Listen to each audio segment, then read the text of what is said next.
রমজানের রাতে গন্তব্য ছিল নিজ বাসায় অথবা কর্মস্থলে, কিন্তু কে জানতো ট্রেনে শত শত যাত্রীর পড়তে হবে অস্ত্রের মুখে।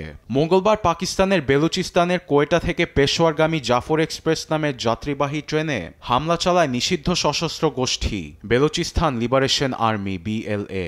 তারা জিম্মায় নেয় 4 শতাধিক যাত্রীকে। এতে ছড়িয়ে পড়ে আতঙ্ক, অস্থিরতা।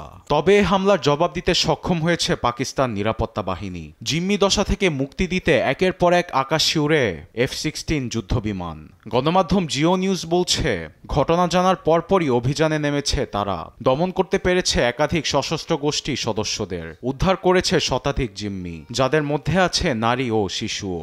ঘটনার পরপরই স্টেশনে ভিড় করা শুরু করে জিম্মিদের স্বজনরা। কাছের মানুষের খোঁজ নিতে ফোন হাতে চরম উৎকণ্ঠায় কাটে সবার সময়। কল করলেও অপর প্রান্ত থেকে নেই কোনো জবাব।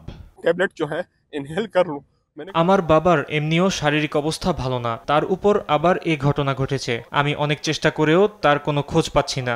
उन्होंने यही कहा कि वो শেষবার আমি বাবার সঙ্গে যখন কথা বলেছি তখন তিনি স্টেশন থেকে রওনা দেবেন। এরপর আমি ওনার সঙ্গে চেষ্টা করেও আর যোগাযোগ করতে পারিনি। আমার মধ্যে অনেক ভয় কাজ করছে। बात हुई बस कॉल कट गई। এদিকে ঘটনার নিন্দা জানিয়েছেন পাকিস্তানের প্রধানমন্ত্রী শাহবাজ শরীফ। সশস্ত্র গোষ্ঠীকে দমন ও বাকি জিম্মিদের উদ্ধারে সব ধরনের ব্যবস্থা নেয়ার নির্দেশ দেন তিনি।